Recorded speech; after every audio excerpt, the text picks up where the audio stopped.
Hey everybody, it's Dr. Eric Balcavage, and we're back for another edition of Thyroid Thursday. And today, in episode 67, I want to discuss some of the earliest signs of hypothyroidism.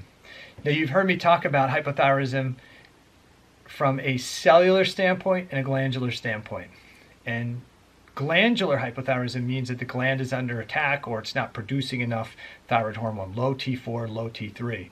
But cellular hypothyroidism is really where hypothyroid symptoms emanate from.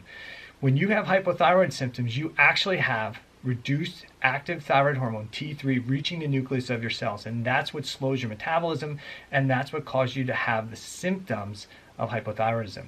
So what are some of those early indicators of hypothyroidism? Well, number one is hypothyroid symptoms. So if you're tired, fatigued, you have brain fog, you have thinning hair, dry skin, your eyebrows are going away, you're gaining weight, these are all indications of decreased thyroid hormone reaching your peripheral cells. The second early indicator of hypothyroidism is a T3 level, total T3, less than 100. Now that's the functional range. So the lab range it would be less than 70, but from a functional standpoint, or an optimal standpoint, if T3 levels drop below 100, that's a good indication that you may not be getting sufficient T3 to your peripheral cells. The third is lower levels of free T3.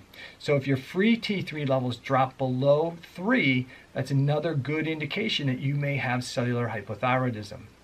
The fourth is an elevated reverse T3 ratio. Now I like to use the number 18. So if your reverse T3 is over 18, then there's a good indication that your cells are deactivating your T4.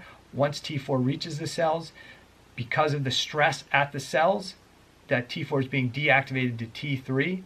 So a reverse T3 level greater than 18 is an early indicator of cellular hypothyroidism. So indicator number 5 is a T3 to reverse T3 ratio of less than 10, meaning that your cells are deactivating more of the T4 to reverse T3 than converting T4 to T3 inside your cells. Number 6 is a free T3 to reverse T3 ratio less than 0.2.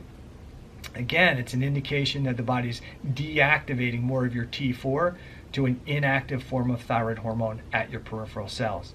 And the last early indicator is elevations of thyroid antibodies, and specifically TPO and thyroglobulin antibodies. Now, these aren't necessarily early indicators of cellular hypothyroidism, but they can be early indicators of glandular hypothyroidism.